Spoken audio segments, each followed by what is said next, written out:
নিজের বাড়ির ছাদ থেকে পড়ে গিয়ে গুরুতর আহত পরিচালক অনিক দত্ত। প্রথমে এমনটাই জানা যাচ্ছিল, পরে জানা যায় তিনি প্রয়াত হয়েছেন।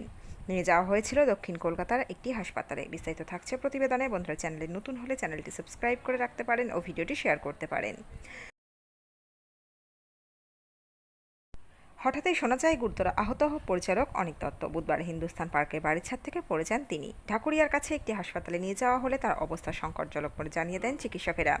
দীর্ঘদিন ধরে শ্বাসকষ্টজনিত অসুখে ভুগছিলেন পরিচালক। তার প্রাক্তন স্ত্রী সন্ধি দত্তের সঙ্গে যোগাযোগ করা হলে তিনি জানিয়েছেন, একটি ঘটনা ঘটেছে, এই বিষয়ে এখনই কোনো মন্তব্য করবেন না, পরে কথা বলবেন। 2012 সালে ভূতের ভবিষ্যৎ ছবির মাধ্যমে রাতারাতি খ্যাতির শীর্ষে উঠে আসেন অনিক দত্ত। ভৌতিক কাহিনীর আড়ালে রাজনৈতিক ও সামাজিক যে শ্লেষ উঠে এসেছিল সেই ছবিতে, তা বাংলা ছবিতে মাইলস্টোন বলে রসিকজনেরা মনে করেন। একই ধাঁচে তার পরের ছবি আশ্চর্য প্রদীপেও একই বার্তা দিয়েছিলেন পরিচালক অনিক দত্ত। তারপর অভিনেতা জিতু কমলকে নিয়ে অপরাজিত ছবি করেন, সেটিও ভীষণ জনপ্রিয়তা পায়। বক্স অফিসে রীতিমতো সাড়া ফেলে দেয় তার এই ছবি। এই মুহূর্তে অপরাজিত 2 নিয়ে ব্যস্ত ছিলেন অভিনেতা।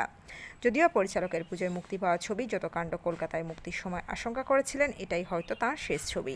শোনা যাচ্ছে গত কয়েক মাস ধরে বাড়িতে একাই থাকতেন তিনি। তার কন্যা থাকেন মুম্বাইয়ে। বুধবার দুপুরে আচমকাই খবর আসে গড়িয়াহাটের বাড়ির ছাদ থেকে পড়ে গিয়ে গুরুতর আহত হয়েছেন অনিক দত্ত। শোনা যায় প্রথমটায় সংকটজনক অবস্থায় ঢাকুরিয়া মণিপাল হাসপাতালে ভর্তি ছিলেন টলিউড পরিচালক। কিন্তু কিছুক্ষণের মধ্যেই টলিপাড়ায় আছড়ে পড়ে পরিচালকের প্রয়াণ সংবাদ। কিভাবে এই ঘটনা ঘটল সেটা এখনও স্পষ্ট নয়। ভূতের ভবিষ্যৎ পরিচালকের মৃত্যু ঘিরে ঘনাচ্ছে রহস্য। তো বন্ধুরা, ওনার মৃত্যুর সঠিক কারণ সম্পর্কে কোনো আপডেট পেলে আমরা অবশ্যই আপনাদের সামনে তুলে ধরব। এই আপডেটে ছিল এতটুকুই। দ্রুত ফিরে আসছি নতুন আপডেট নিয়ে। অজানা গল্প চ্যানেলের সঙ্গে থাকার জন্য সকল দর্শক বন্ধুকে অসংখ্য ধন্যবাদ। দেখতে থাকুন, চোখ রাখুন আমাদের অজানা গল্প চ্যানেলে।